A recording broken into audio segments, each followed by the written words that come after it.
What's up, guys? I'm the Wrestlegamer. Welcome back to Let's Play Time Tenshi 2.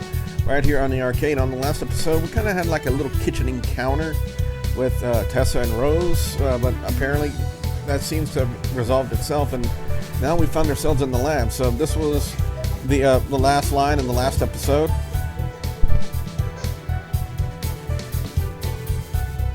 As I explained my idea, there were thoughtful expressions on the faces of my listeners as they all considered what I had proposed. Now, like Rose said earlier, we're going to need to know exactly when in time to have the virus activate in order to make this work. But maybe there's a way we can get those coordinates. So, any ideas? As several eyes moved in Michelle's direction, she shook her head and sighed. Kenji, I'm sorry, but I don't think I can help here. All of my knowledge of Bunny and Mizuki is from before. So while I know when in time they lived, there's no way for us to know when exactly they went back from their era to capture that girl. And without precise coordinates, we'd either arrive before she was captured or, well, after the others pulled off whatever they were up to. What if we use Bunny and Mizuki to get the coordinates? What do you mean, Kyo? Well, if we were to plant a tracking device on Bunny and Mizuki the next time they show up, you know, something like when they went back to their time, they would trigger a virus. Would that work? Wait a minute. That could be it. Not a device, but a dye. What are you talking about? Some medical imaging devices use imaging agents that can be radioactive, and the time window sensors are designed to detect harmful agents when we come back from a trip to the past. So if we were to spray Mizuki or Bunny with something like that, we could key the virus to respond to the sensor readout from the time window. And that would give us the coordinates we need to go after them. Not bad, Rose. Not bad at all. I do apologize for the crying in the background. This could be risky. Sending you to the future would mean running the risk of confronting Mizuki and Bunny on their home turf. Even worse, your weapons wouldn't work on them. They're designed to break down the quantum sheets that allow them to exist out of time, not actually hurt them. So, we outnumber them, don't we? Besides, we can modify our weapons so they can also work like the stun baton. That way, we'll still be able to knock them out, even if we have to fight them there. A stun baton wouldn't work on someone outside of the normal time, Kyo. The quantum sheaths that keep them in a different time make sure of that. However, I could modify your weapons, calibrate them, so they can be set to the same frequency as the stun baton if you have to face them in their time. And we can also hit them with something else when we tag them, the tracking dye, sleep gas, or some kind of medication that's absorbed through the skin. Something that would knock them out and render them unconscious before we sent them back to their time. It could work, assuming the time window's design hasn't changed too much between now and the future. Then there's no reason why it wouldn't work. I can think of several things that could go wrong with this. But at the same time, I don't see how we have any other choice. We need to do something to rescue the Egyptian and send her back where she belongs, as well as prevent Mizuki and Bunny from doing any more damage to the time stream. Very well. Tessa, you're in charge of creating a virus capable of activating the future time window and having it open for us. You bet. Rose, we're gonna need both tracking dye and some kind of anesthetic to neutralize Bunny and Mizuki. Yes, sir. Kyo, I want you to work on creating something we can use to spray them with when they finally appear. Yes, sir. And Michelle, go over the time window systems. I want to know which agents would best register on its sensors. Got it. And what about you, Gramps? I've been working on some new equipment for you girls. Some new communicators for your time suits. For example, you'll all be able to remain in contact with Michelle, as well as take readings in the field more directly. They still need some work, but I should be able to have them ready soon enough. Among other things, I should be of use to you all. It took almost a full day to complete everything we needed in order to put my plan into action. And during that time, I couldn't help but think that Bunny and Mizuki might appear again before everything was ready. Not to mention everything else that could go wrong.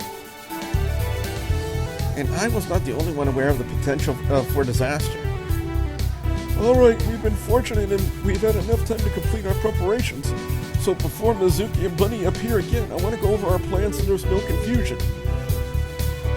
The next time they appear, Rose and Kyo will go back in time to intercept them.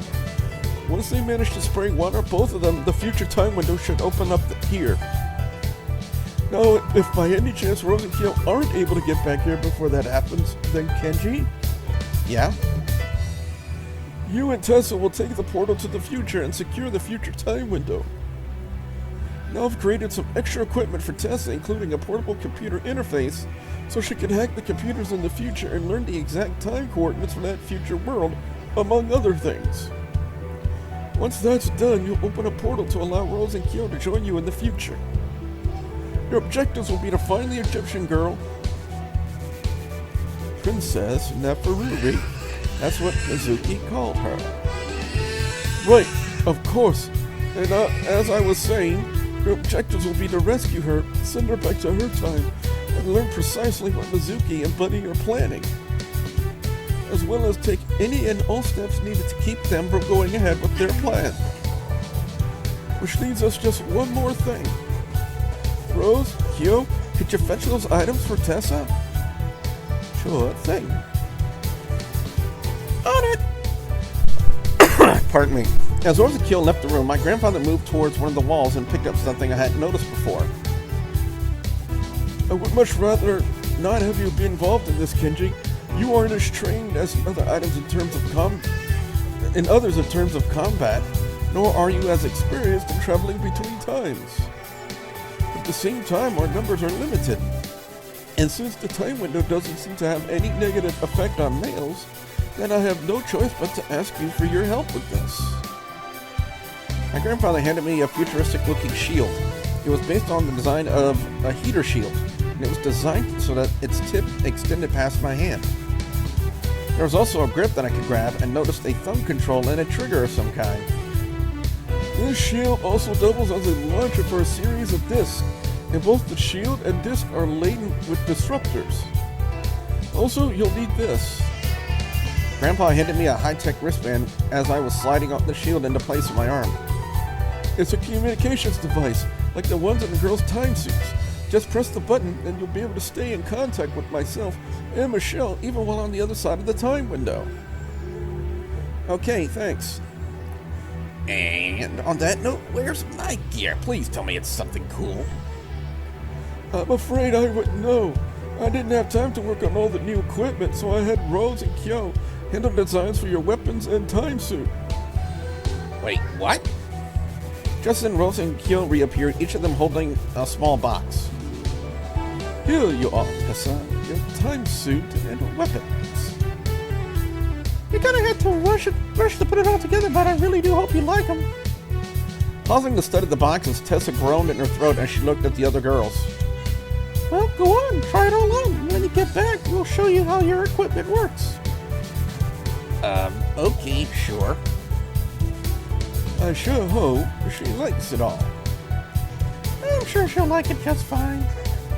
Really, because you and I both know how temperamental Tessa can be, and there's still a lot we don't know about her. Well, we know she's a cheerleader, and we know that she loves pink, so... Oh, Lord, I see where this is going. Wait a second, how do you know she likes pink? Well, isn't it obvious? All we've ever seen her wear is pink. I need to learn to read, so she must love it.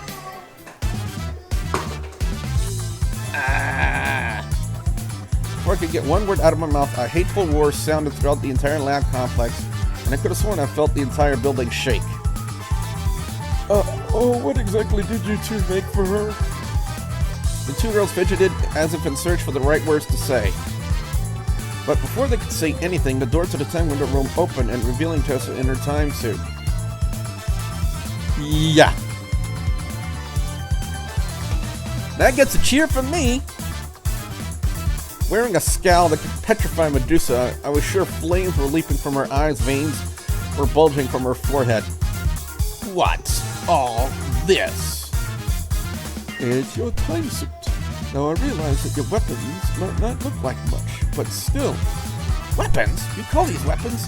They're little pom-poms, you morons. They only look like pom-poms, duh. Honestly, I don't see why you're so mad about that. And besides, they go perfectly with your time suit.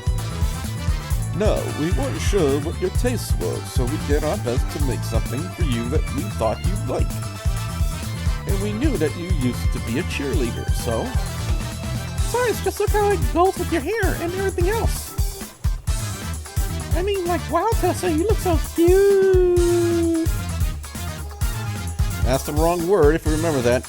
Wincing as Kyo dropped a bucket load of fuel on Tessa's fire, all I could do was to stand there and watch as the cute girl glared back at the others. And then she smiled. Tessa smiled a sweet, lovable, cute smile, which gave me a bad feeling. Tee-hee-hee. I am going to murder you twits. An instant later, Tessa snarled and leapt straight at Rose and Kyo, flames spewing from her eyes, and her teeth somehow looked more like fangs. And it was only my grandfather wrapping his arms beneath her shoulders and lifting her up off the ground that thwarted her attack. Let me go, Gramps. I'm gonna break their faces in half before I shove them up there. What are you doing? Tensei, what is the matter with her? It's a long story and I should have told you about it sooner. Let's just say Tessa has issues with cheerleading and her mother. Tessa, I know you're upset, but please, now is not the time. Kill, smash, maim, destroy. Tessa was squirming wildly about, kicking furiously as she tried to injure Rose and Kyo in any possible manner. Suddenly, red lights start flashing and alarms blaring in our ears. But before we find out what those alarms are blaring about, guys and gals, I'm going to go ahead and call it an episode. If you guys like this video, be sure you slam that like button like a champ, and don't be a curtain jerker. If you want to see more of Time Tenshi 2 right here on WGS-TV, you know the way to do it. You got to hit that subscribe button down below. So with that being said, I am your friendly neighborhood Wrestlegamer, and I'll see you at the next Warp Zone. Bye, guys!